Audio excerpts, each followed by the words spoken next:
시편 27편도 다윗의 시인데 다윗이 어떤 그 정확한 기록한 때가 언제인지는 잘 알려져 있지 않습니다. 다만 이 시가 비탄시라고 하는 것으로 분류가 되지요. 그러니까 삶의 자리가 너무 힘들 때 자신이 가진 그 믿음을 다시 견고히 세우며 선취적 믿음을 가지고 반드시 이제 하나님께서 인도하시고 보호할 것이다. 그런 고백을 하는 시입니다. 오늘 말씀을 보게 되면 다윗이 내가 누구를 두려워하리요? 또 내가 누구를 무서워하리요? 이제 그런 고백을 하고 있습니다. 신앙생활을 하는 데 있어서 우리가 믿음의 길을 끝까지 달려내지 못하게 만드는 아주 무서운 함정이 바로 이 두려움이라고 하는 것입니다. 이 두려움에 우리가 사로잡히게 되면 그러면 하나님 아닌 다른 보장을 찾게 되기 때문에 그래서 지금 대단히 두려워할 만한 그런 상황이 다윗에게 주어졌을 때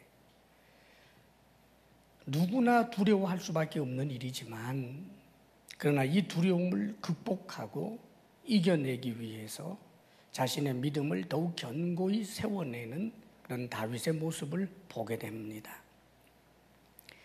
1절에 그는 이렇게 고백하지요. 여호와는 나의 빛이요 나의 구원이시니 내가 누구를 두려워하리요. 여호와는 내 생명의 능력이시니 내가 누구를 무서워하리요. 두려워할 일이 있기 때문에 너무나 무섭기 때문에 그래서 더욱더 주님을 생각하는 것입니다. 여러분, 두렵지 않다면 이 고백이 왜 있겠고 무섭지 않다면 이 고백이 왜 있겠습니까? 두려움에 빠질까 봐, 무서움 속으로 자신이 함몰되어 버릴까 봐, 그래서 자기가 자기 자신에게 지금 결단하고 우리 주님을 생각하자, 주님을 의지하자 하는 것입니다. 다윗은 하나님을 나의 빛이라고 그렇게 고백하지요. 왜 빛이라고 고백했을까? 지금 어두움 속에 빠져 있다는 말이지요. 그런데 이 어두움, 내가 아무리 어두움을 몰아내려고 해도 내게는 방법이 없습니다. 그러나 빛이신 하나님이 내게 임하시면, 빛이 임하면 어두움은 물러가는 것입니다. 현재 내 삶이 아무리 어두움이 있어도 여호와가 내 빛이다. 그렇게 고백을 하며 희망을 붙드는 것입니다. 또 여호와는 나의 구원이라고도 고백하고 있지요. 여호와가 나의 구원이시다. 사랑하는 여러분, 하나님이 나의 구원이다라고 고백을 할 수 있는 사람은 자기 자신이 누군가를 통하여 구원받아야 할 존재라고 하는 자신의 연약함을 온전히 인정하는 자가 할 수 있는 말입니다. 나는 구원받아야 할 존재입니다. 하나님은 나의 구원이십니다. 그렇게 주님을 향해서 또한 믿음을 갖는 거지요. 계속해서 그는 여호와는 내 생명의 능력이라고 고백합니다. 내 생명인데 내 생명이 영위해낼 수 있는 그 능력은 내 것이 아닙니다, 여러분. 내 생명이라고 내가 마음대로 연장할 수 있습니까? 내 생명이라고 내가 그 생명을 풍성하게 할 능력이 있습니까? 없습니다, 아무도. 오직 하나님이 여호와만이 내 생명의 능력이시다. 내 생명이 생명되게 하고 내 생명으로 하여금 풍성하게 하시는 그분은 오직 여호와뿐이다. 그 고백을 하는 거지요. 더더군다나 다윗의 이 고백을 보게 되면 여호와는 나에게 빛을 주시는 분입니다. 구원을 주시는 분입니다. 생명의 능력을 주시는 분입니다. 라고 표현하지 않고 여호와는 나의 빛, 여호와가 나의 구원, 여호와가 바로 내 생명의 능력이라고 그렇게 말씀하고 있습니다. 이 의미는 여호와 이외에는 또 다른 어떤 구원을 줄 존재, 빛을 던져줄 존재, 내 생명의 능력이 되어줄 또 다른 존재가 전혀 없다라고 하는 고백입니다. 유일한 것을 말하는 거죠. 여호와만이 나의 빛이고 나의 구원이고 내 생명의 능력이다라고 하는 그런 다윗의 모습을 보게 되는 것입니다. 사랑하는 여러분, 여호와밖에 없다는 말이지요. 또 다른 빛을 줄 자 없다는 거예요. 또 다른 구원을 줄 자가 없다는 거예요. 여호와도 내게 구원을 주시고 누군가도 내게 구원을 준다. 여호와가 내게 빛을 주시고 세상의 지혜자도 내게 빛을 던져준다. 그렇지 않다 이 말입니다. 철저하게 여호와만이 나의 빛이시고 나의 구원이시고 내 생명의 능력이라고 주님만을 바라보고 주님만을 의지하는 다윗의 이 믿음을 보는 거예요. 이 믿음을 근거로 해서 그는 자신의 현실을 봅니다. 2절에 이렇게 그는 노래하고 있지요. 함께 읽어볼까요? 시작. 악인들이 내 살을 먹으려고 내게로 왔으나 나의 대적들 나의 원수들인 그들은 실족하여 넘어졌도다. 지금 과거를 회상하는 것 아닙니다. 물론 과거에도 이런 일 많이 있었지요.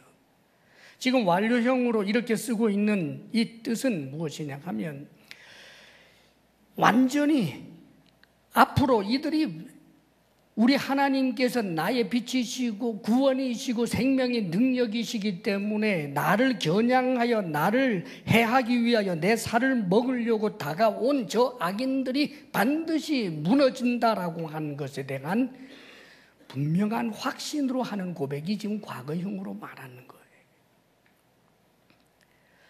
미래에 일어날 일인데 지금 현재 내게 일어난 이 엄청난 어려운 일들이 조금만 지나가면 완전히 끝난다.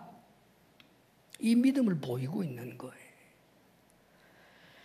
계속해서 그는 더 나아가서 이렇게 고백도 하지요. 군대가 나를 대적하여 진칠지라도 내 마음이 두렵지 아니하며 전쟁이 일어나 나를 치려 할지라도 나는 여전히 태연하리로다.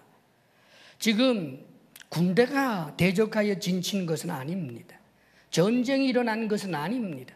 그러나 그런 일이 더 험한 일이 일어난다고 할지라도 나는 태어나리로다. 그렇게 새롭게 결단을 하는 거지요. 주님을 향한 그 믿음을 견고히 세우면서 말입니다. 사랑하는 여러분, 다윗이 이렇게 자신의 믿음을 견고히 세우기 위하여 노력하고 몸부림치는 중요한 이유는 두려움의 무서움을 알기 때문입니다.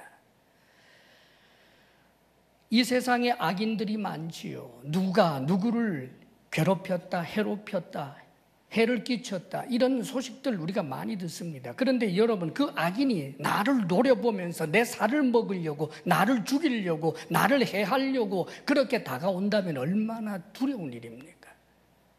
당연히 두렵지요. 두렵지만 두려움에 빠질 수는 없다는 것입니다. 왜요? 두려움에 빠지면 하나님이 아닌 다른 것을 의지하게 되기 때문입니다. 하나님의 말씀이 아닌 마귀의 말을 붙들고 마귀에게 속아버리기 때문입니다. 그러므로 사랑하는 여러분, 성경에는 이 두려움에 대한 그런 경고의 이야기들, 그런 일화들이 얼마나 많은지 몰라요. 실제로 이 지금 시를 쓰고 있는 다윗도 사울에게 쫓길 때 그렇게 견고한 믿음을 가진 사람도 일순간에 두려움이 확 몰려 들어오니까 그만 블레셋 왕에게 자신을 의탁했다가 얼마나 어려운 일을 겪었는지 모릅니다. 두려웠기 때문이죠. 다윗 같은 이도 두려움에 빠질 때가 있고, 두려움에 빠지게 되면 정말 어렵고 더욱더 위기일 상황이 직면할 수 있다, 그 말이에요. 어떤 경우에는 신앙 자체가 사라질 수 있다고요. 사울 임금이 왜 그렇게 곁길로 가게 되었을까요? 두려움입니다. 다윗이 자신을 내쫓고 왕이 될 것이다, 반역할 것이다 하는 두려움.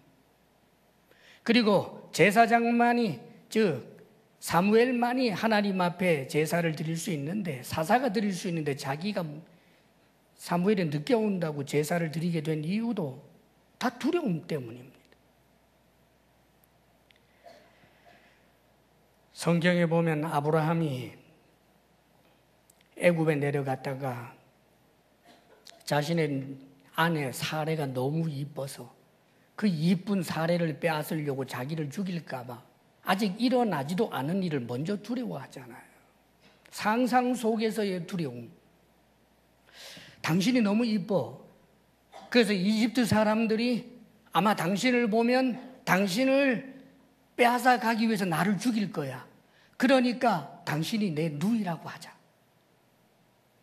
누이라고 하면 오히려 이익을 보지. 죽을 일은 없다고 생각하는 거예요. 왜 그렇게 치졸한 짓을 했습니까? 두려움 때문입니다. 사랑하는 여러분, 우리는 먼저 두려워하죠. 두려움은 미래 아직까지 일어나지도 않을 일들 가운데서 최악의 상황을 상정해서 그 최악의 상황이 내게 일어날까 봐 하나님의 말씀이 아닌 다른 것을 붙드는 일들. 이런 일이 얼마나 많은지 몰라요. 출애굽 1세대가 왜 광야에서 다 40년 동안 지나면서 죽을 수밖에 없었습니까? 가나안 땅에 왜 못 들어갔을까요? 염려와 두려움, 그것이 그들에게는 반복이 되고 있었고, 정탐꾼이 와서 하는 보고 이야기를 듣고 그들은 두려워합니다. 싸워보지도 않고 말입니다. 싸우고서가 아니에요, 여러분. 지금 시퍼런 칼날 앞에 목을 내어놓고 두려워하는 게 아닙니다. 싸우지도 않고 두려워하는 거예요. 우리들도 그럴 때가 얼마나 많은지 모릅니다. 하나님의 말씀대로 살면 망한다. 우리 아이가 열심히 교회에 와서 신앙생활 열심히 하기는 대학 못 간다. 전부 두려움입니다. 왜 그런 말씀을 벗어난 공식을 스스로 가지고 있습니까? 다윗도 이 두려움의 위험을 알기 때문에 이 두려움에 빠지지 않기 위해서 자신의 믿음을 갈고 닦는 거예요. 내가 여호와만 의지하자. 여호와 의지하면 이 모든 어둠들이 물러가게 될 것이다. 할렐루야. 우리들도 다윗처럼 우리의 믿음을 점검하고 두려움을 몰아내시기를 바랍니다, 여러분.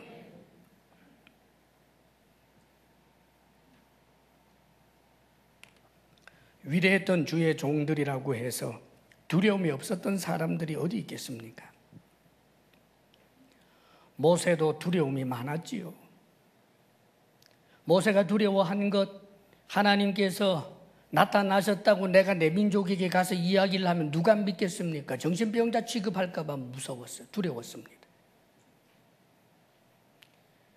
그 다음에는 바로 앞에 서게 되면 80대 노인네가 도대체 어떻게 바로 앞에 서서 우리 민족을 출애굽하겠다는 말을 할 수나 있겠습니까? 바로 앞에 선다는 두려움.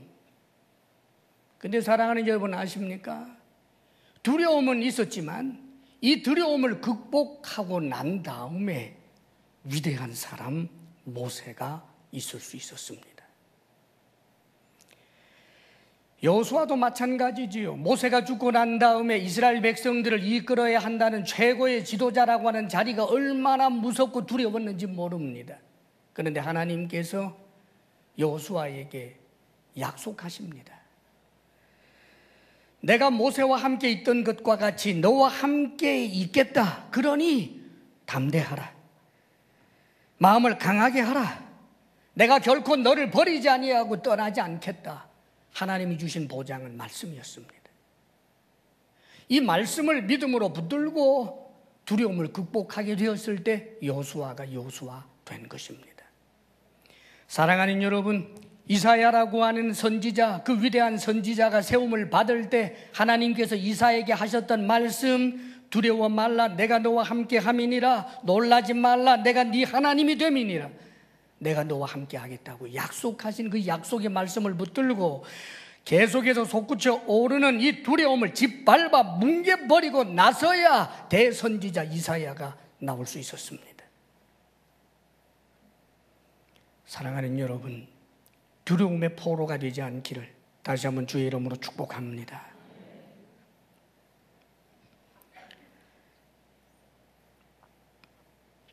그리고 지금 다윗은 이렇게 두려움을 물리치고 그 믿음을 견고하게 세울 수 있었던 다윗에게 중요한 삶의 습관이 되어버린 것이 하나 있다는 것을 보여줍니다.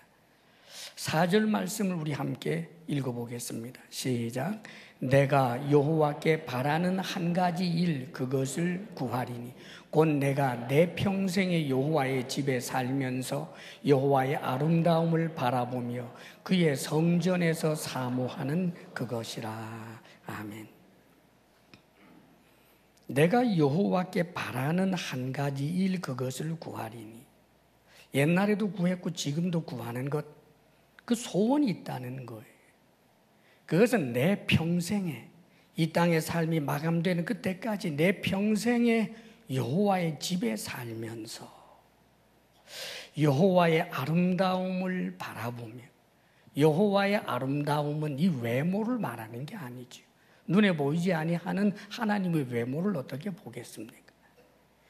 이 아름다움을 바라본다라고 하는, 주의 아름다움을 바라본다라고 하는 것은, 이것은 지극한 관심과 애정으로 주님을 주목하되 그분의 선하심, 그분의 인자하심, 그분의 은혜, 이것에 집중하는 것을 말하는 거예요.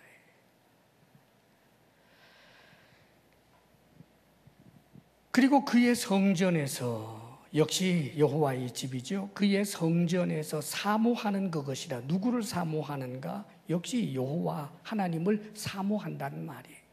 이것은 사랑의 적극적인 표현입니다. 지금 보고 있는데도 또 사모하는 거예요. 보고 있는데도 또 보고 싶은 거예요. 사랑하는 여러분, 지금 다윗이 이 시를 쓸 때 아직까지 성전이 만들어지기 전입니다. 모세의 법궤를 이제 안치해 두고, 그리고 거기에는 말하자면 이제 장막과 같은 것이 있어서 성막이. 지금 다윗은 왕인데 절대로 이 성전에서 사는 사람은 아니잖아요. 그런데 다윗의 소원은 뭐냐 하면 이 하나님의 법궤가 있는 그 성전에서 늘 살았으면 좋겠다. 자, 그러니 그가 얼마나 자주 성전을 드나들었겠느냐고요. 아직까지 성전이 완공되지도 않았지만, 만들어지지도 않았지만 하나님이 임재해 계시는 그 법궤가 있는 그곳에서 제사를 드리기 위하여 혹은 하나님을 찬양하고 예배하기 위하여 얼마나 자주 들락거렸겠느냐, 그 말입니다. 예배의 마음입니다.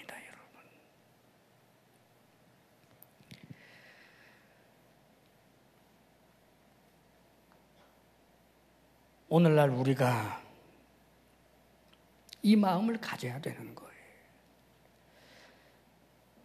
사실 구약에도 하나님을 예배하는 행위 가운데 하나가 특별히 나중에 예수 그리스도의 십자가 사건을 예표하는 제사를 중심으로 하고, 그러면서도 거기 찬양도 있었고 때때로는 하나님의 말씀이 낭송되기도 합니다. 그런데 세월이 흐르면서 제사의 본래적인 의미, 그 주님의 내 죄를 씻어주시고 나를 하나님의 백성 삼아주셨다라고 하는 그 은혜를 주목하는, 제사를 드리면서도 하나님의 그 아름다우심, 하나님의 그 인자하심, 하나님의 그 은혜, 그것을 주목하고 그러면서 하나님을 사랑하고 높이는 이 정신은 사라지고, 제사의식이라고 하는 종교적 행위만 그냥 남아있는데 거기에는 어떤 하나님을 예배하는 마음은 실종되어 버린 상태가 구약의 이스라엘 백성들의 타락입니다. 그리고 하나님께서 그들에게 혹독하게 가르치지요. 그들이 그렇게 종교 행위만을 통해서 그 종교 행위 자체가 하나님 앞에 의가 될 줄 알았던 그들, 하나님을 예배하는 그 예배의 정신이 실종되어 버렸던 그들, 결국은 자신들이 마음껏 제사할 만한 성전 자체가 사라지게 만들어 버렸습니다. 그리고는 바벨론에 70년 동안 있을 때 하나님께서 선지자들을 통하여 그들에게 잃어버렸던 것을 회복하게 하는데, 그게 바로 회당 예배였습니다, 여러분. 이미 바벨론의 포로로 잡혀가고 나중에 페르시아 시대가 되고 그러면서도 계속해서 포로로 잡혀가 있었던 하나님을 경외하는 사람들이 마음껏 제사를 지낼 수가 없어요. 왜요? 성전에 가야 되는데 성전은 사라졌고,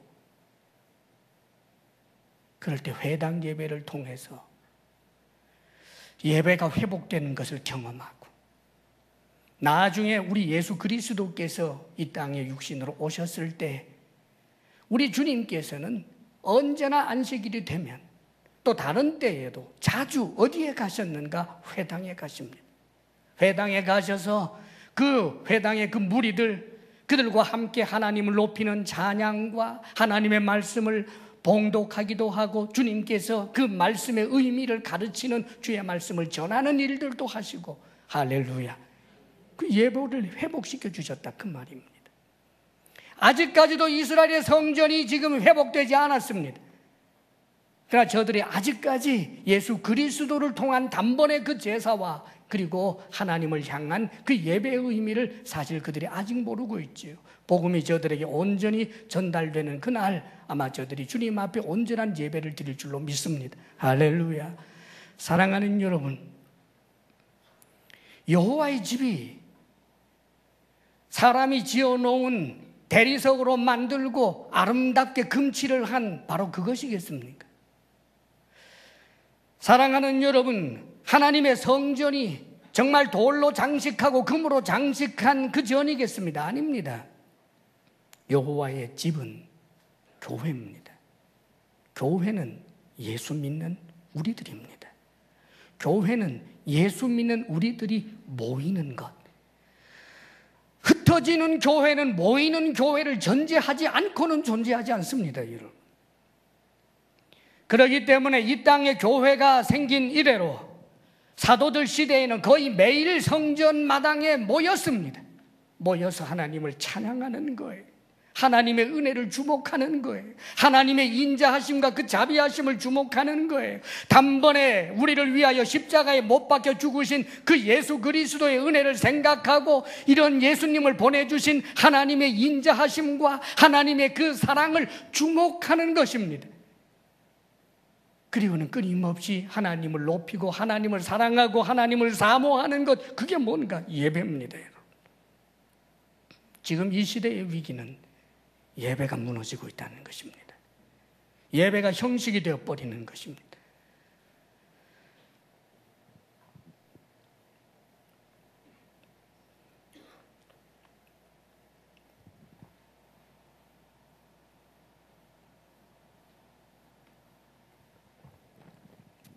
전날에 우리 예수님께서 어느 집에서 식사를 하는데 마리아, 그 여인이 와서 예수님 발에다가 향유를 옥합째 쏟아붓고 그리고 자신의 머리카락으로 닦아주는 일이 있었습니다. 이 내용이 놀랍게도 사복음서 전부에 어떤 경우에는 머리에, 어떤 경우는 발에 쏟아부었다고 하는데 두 가지 사건이라고 하는 경우도 있고 그럽니다만, 여하간 복음서 네 군데에 향유를 우리 주님 머리에 혹은 발에 부은 내용이 기록이 됩니다. 그런데 이 복음서들마다 그 주변에 있었던 사람이 비난을 쏟아붓죠. 어떻게 그렇게 낭비하느냐? 그것을 비싼 값에 팔아서 가난한 자들에게 나누어 주었으면 좋을 뻔했다. 특별히 요한복음에서는 그 당사자가 누구냐? 가룟 유다라고 아예 지칭해 줬습니다. 그런데 가룟 유다뿐만 아니라 주변의 모든 사람들이 그걸 좋게 보지 않았다 그 말이에요. 아이고 아까워, 왜 저런 낭비를 내? 그리고 저기다가 발 내밀고 앉아있는 예수님은 뭐지? 아마 속으로는 그랬을 거예요. 그런데 여러분, 예수님이 뭐라고 하셨는지 아세요? 이 여인을 괴롭히지 말아라. 이 여인이 한 일은 내 장례를 준비하는 것이다. 그리고 가난한 자들은 너희들과 항상 함께 있지 아니하냐. 우리 주님께서도 가난한 자들을 도와야 한다라고 하는 것을 부인하는 게 아니에요. 그러면 주님께서 말씀하시는 건 뭘까요? 가난한 자들은 너희와 함께 있고 너희들이 역시 그들을 도와야 하지만 내가 지금 이제 곧 떠나간다는 말이지요. 죽으신다는 말입니다. 이 죽으심을 기념하는 일을 했다는 거예요. 예배가 뭔가? 예수 그리스도의 죽으심, 그 의미, 그것이 우리 예배의 초점인 것입니다. 주님의 은혜, 예수 그리스도 십자가 사건을 통하여 우리에게 다가온 하나님의 그 인자하심과 사랑, 십자가 사건에 주님의 죽으심에 다 함축되어 있는 것입니다. 그러므로 사랑하는 여러분, 우리 주님께서는 지금 이 여인을 통하여 당신이 예배를 받고 있는 것을 말하는 거예요. 예배를 드리고 또 드리고 그리고 가난한 자들을 도와야 된다는 말입니다. 어떤 이들은 그러지요. 예배를 드리는 것보다 주일날 차라리 과원회를 간다든지 혹은 장애우들을 찾아간다든지 그래서 그들을 섬겨주고 그들을 선대하고 그들을 대접하는 것이 진정 예배 아니냐? 사랑하는 여러분, 아닙니다. 모여서 주의 교회가, 성도가 모여서 예배하는 이 일, 예수 그리스도 십자가 사건에 초점을 맞추는 그 일, 하나님의 인자하심과 사랑을 주목하는 이 예배의 행위, 하나님을 사모하고 사랑하는 이 예배의 마음, 이것은 여호와의 집에서, 교회에서 성도들이 모임으로, 대그룹으로 모이고 소그룹으로 모이고 매일매일 모여서 하나님을 예배하는 그 예배의 의미가 살아있어야 된다는 말입니다. 동시에 우리가 나아가서 어려운 사람을 도울 때 그것이 예배가 되는 것입니다. 사랑하는 여러분, 함께 모여 예배함의 의미를 제대로 알지 못하고 내가 누구를 도왔다고 그것이 예배라고요? 아닙니다. 자기의 의의를 드러내는 것입니다. 일상적으로 만나는 이 예배의 소중함을 알고 예배 때마다 내 마음을 실어 하나님 앞에 올려드리고 하나님을 사모할 줄 알고 하나님의 그 아름다움을 주목할 줄 아는 이 예배의 엄청난 풍성한 그 은혜를 항상 소원하는 그 사람이 선한 일을 한다면 그는 주님 때문에 하는 선한 일이고 그 선한 일이 예배가 되는 것입니다. 그런데 구체적이고 명시적인 하나님의 집에서, 즉 교회에서 주의 성도들이 모여 예배하는 것을 소홀히 여기고 하찮게 여기면서 빛이 되고 소금이 된다고요? 아닙니다, 여러분. 스스로 속는 것입니다. 그렇기 때문에 예수님께서 이런 말씀도 하시는 거예요.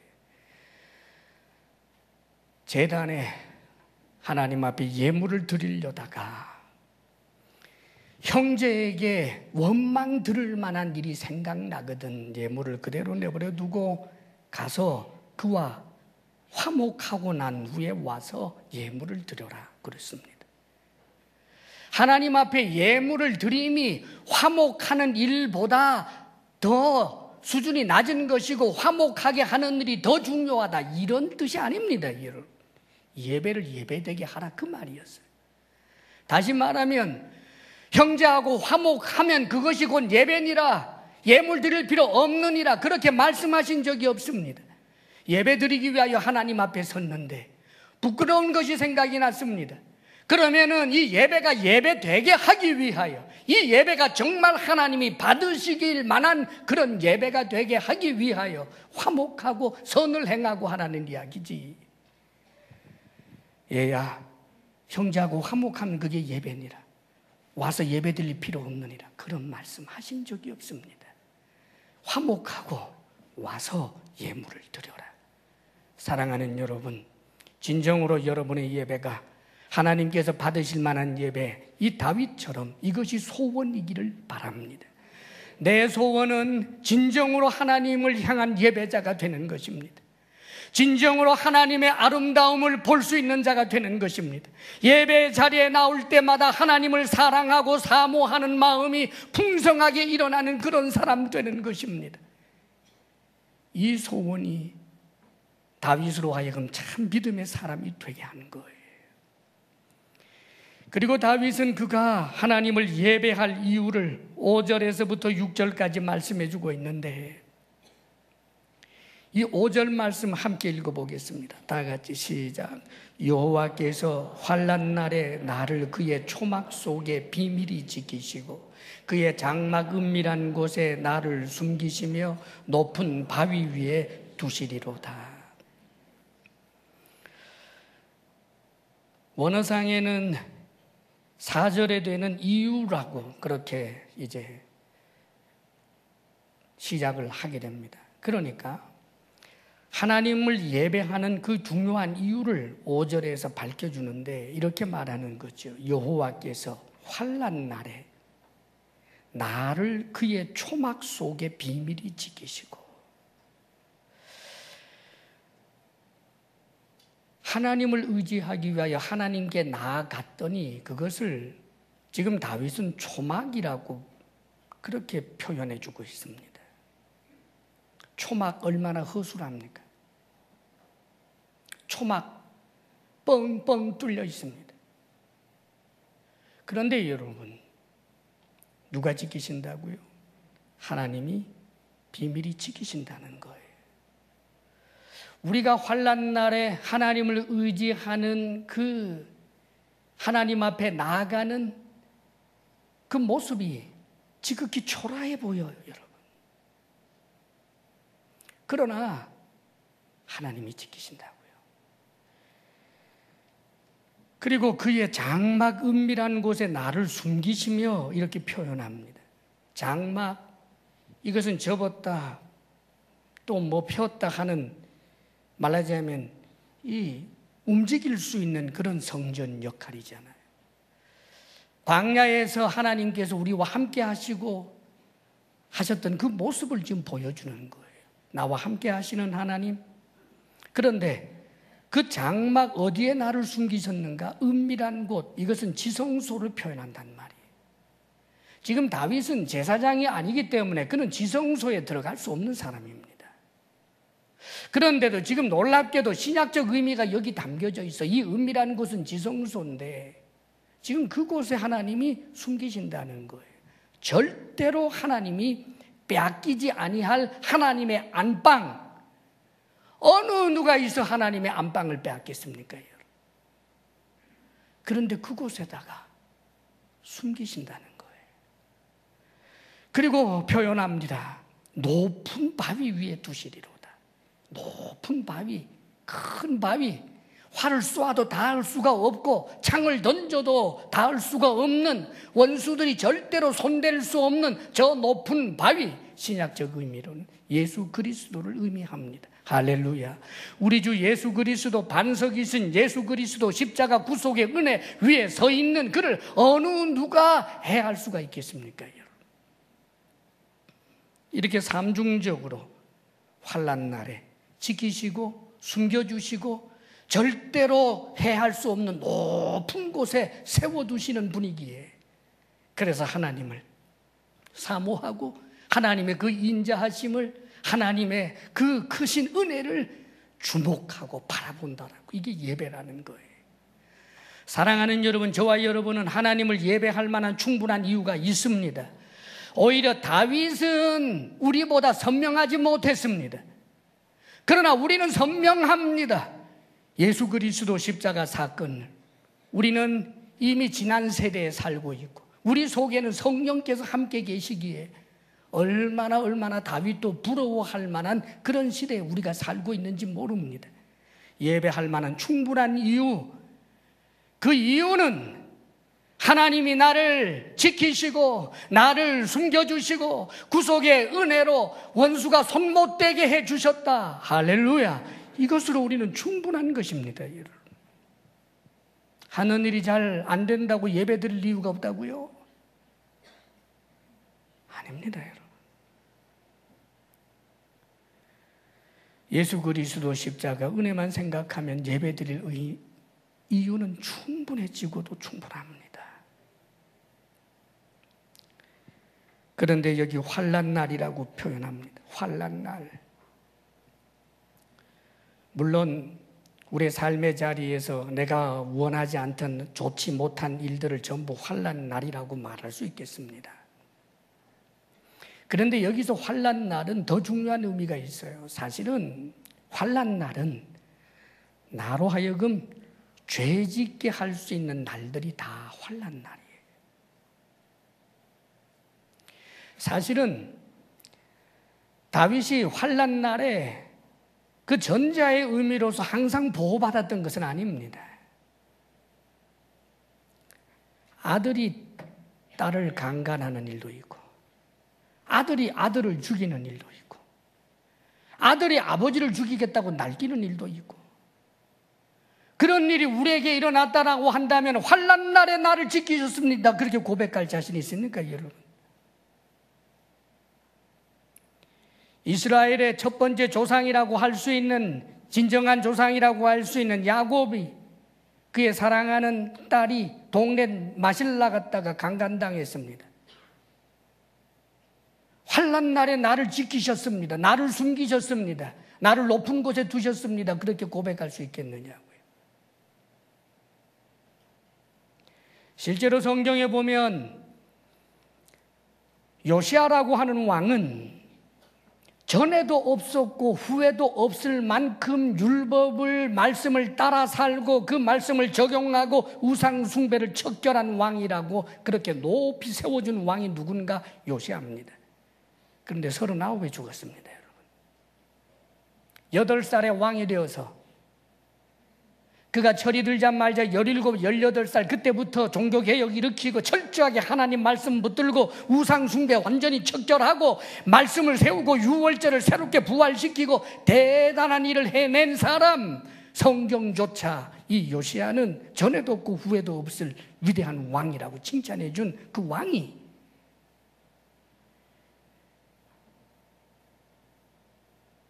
저 애굽이 바벨론을 치기 위해서 가는데 그거 막아섰다가 애꿎은 칼에 맞아 죽은 사람이 요시야예요. 사랑하는 여러분, 그렇다면 도대체 요시야의 하나님을 신실하게 섬긴 그 요시야에게 이 말씀은 적용되지 않는 것입니까? 비밀이 지키시고 숨기시고 높은 곳에 두셨다. 사랑하는 여러분, 요시야는 죽었습니다. 그러나 그는 살아있습니다. 진정한 환난날은 무엇인가? 그것은 내 목숨이 빼앗기는 날이 아닙니다. 내 재산이 무너지는 그 날이 아닙니다. 그것도 환난날이지만 그럴 때도 하나님을 의지하고 기도해야 되겠지만 하나님께서는 때때로 우리의 재물을 날려버릴 때도 있고 우리의 건강을 잃게 할 때도 있고 사랑하는 여러분, 때로는 우리의 목숨까지 잃게 할 때도 있습니다. 그래도 여전히 하나님은 우리를 지키시고 우리를 숨기시고 우리를 높은 곳에 세워두시는 분입니다. 왜냐하면 환난날의 진정한 의미는 죄를 지을 수 있도록 하는 날이기 때문입니다. 다윗의 진정한 환난날은 사람들이 자신을 죽이려고 하는 그런 때보다가 자기 자신이 음란함으로 죄를 짓게 된 그 날이 바로 환난의 날이었습니다. 우리 주님께서도 이렇게 말씀하셨습니다. 너희 목숨을 취하되 너희들의 영혼까지는 빼앗을 수 없는 자들을 무서워하지 말고 너희들의 몸과 영혼을 함께 지옥불에 던지는 하나님 두려워하라. 참새 2마리가 한 아사리온에 팔리는 것 아니냐? 이 말은 동전 1푼에 아주 가치 없는 것을 말하는 거예요. 참새 2마리가 한 아사리온에 팔리는 것이 아니냐. 그런데 너희는 많은 참새보다 귀하도다. 하나님은 너의 머리카락까지 세고 계신다. 그리고 나서 이상한 말씀을 하십니다. 절대 너희들 안 죽는다. 절대 너희들 망하지 않는다. 절대 너희들 병들지 않는다 라고 말씀하는 것이 아니라 이렇게 말씀하고 계십니다. 누구든지 사람 앞에서 나를 부인하면 나도 내 아버지 앞에서 그를 부인할 것이요. 누구든지 사람 앞에서 나를 시인하면 나도 내 아버지 앞에서 그를 시인하리라. 무슨 말입니까? 목숨이 두려워서, 재산 잃을까 봐 두려워서, 내가 손해볼까 두려워서 하나님을 부인하는, 신앙을 잃어버리는, 죄에 사로잡히는 이것이 정말 무서운 환난 날이라는 말입니다. 사랑하는 여러분, 그러므로 우리는 더욱더 믿음을 견고히 함으로 어떤 환난 날도 나로 하여금 죄짓게 하는 날로 접붙임을 당하지 않도록 노력할 수 있기를 바랍니다. 사랑하는 여러분, 우리는 죽습니다. 그러나 안 죽어요. 이 세상의 모든 사람들이 죽습니다. 그러나 진정한 환난은 죽음 이후에 우리에게 다가오게 될 영원한 심판인데, 사랑하는 여러분, 주를 의지하는 그는 절대로 원수가, 저 악한 마귀가 함께 저 지옥불에 던져지도록 그렇게 할 수 없다는 말입니다. 주님을 의지하는 한, 주님을 믿고 의지하는 한, 사랑하는 여러분, 죄가 우리를 사로잡아서 함께 멸망의 길에 빠지지 않게 하는 것입니다. 믿음을 견고히 세우시기를 주의 이름으로 축원합니다. 마지막 6절 말씀 함께 읽어보겠습니다. 시작. 이제 내 머리가 나를 둘러싼 내 원수 위에 들리리니 내가 그의 장막에서 즐거운 제사를 드리겠고 노래하며 여호와를 찬송하리로다. 사랑하는 여러분, 보호만 받은 것이 아니라 이제는 원수 위에 머리가 들린다. 즉 원수의 항복을 받아낸다. 궁극적인 승리를 말하는 거예요. 저주가 항복합니다. 죽음이 항복합니다. 저 마귀가 항복합니다. 우리가 그 위에 섭니다. 궁극적인 승리, 이것이 우리에게 주어질 것입니다. 그 궁극적인 승리에서 다윗이 계속해서 하기를 원하는 것, 여전히 하나님을 예배하겠다라고 하는 것입니다.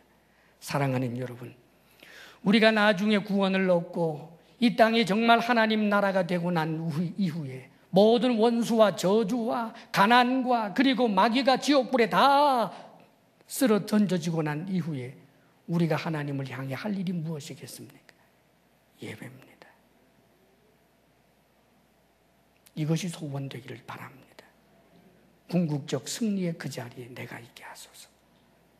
그러기 위해서 오늘 예배자로 서야 합니다. 그리고 환난 날에 죄와 타협하지 않아야 합니다. 두려움에 빠지지 말아야 합니다. 믿음을 견고히 지키시기를 주의 이름으로 축원합니다. 기도하겠습니다. 아버지 하나님, 다윗처럼 우리의 소원도, 나의 소원도 참으로 영감 있는 예배자가 되며 궁극적 승리의 그 자리에서 영원토록 하나님을 예배할 수 있는 사람 되기를 원합니다. 아버지 하나님, 참으로 우리에게 주어질 이 영광스러움은 이 땅에 그 무엇과 비교할 수 없는 것인데, 아버지여, 우리가 두려움에 빠져서 아버지 하나님 무엇인가를 잃을까 두려워서 하나님 앞에 믿음을 배반하는 자로 결코 서지 않게 하여 주옵소서. 예수님 이름으로 기도합니다. 아멘. 이 시간 우리 잠시 기도하기를 원합니다. 소원이 무엇입니까? 진정한 예배자로 예배를 소중히 여기며 예배 때마다 주의 아름다움을 주목할 수 있는 사람, 그리고 궁극적 승리의 그날에 영원히 예배하는 자로 설 수 있는 바로 그 사람, 내가 되게 하소서. 두려움 때문에 환난 날에 죄와 짝해버리는 그런 사람 되지 않게 하소서. 이 시간 주님 앞에 잠시 결단하며 잠시 기도합니다. 아버지요, 아버지요, 여기 주의 사랑하는 이들 아닙니까? 믿음을 지킬 수 있도록 예배의 사람 되게 하소서. 하나님을 늘 사모하게 하소서. 하나님의 은혜를 주목하며 우리에게 주신 크신 이 은혜의 통로, 주의 교회에 예배하는 자가 되게 하소서. 오 주여, 한순간도 환난 날의 두려움에 빠져서 그만 주님을 부인한 어리석은 사람 되지 않게 하소서. 오 주여, 환난 날 정말 죄와 타협해버리는 날이 되지 않게 하소서. 오 주여, 도우소서.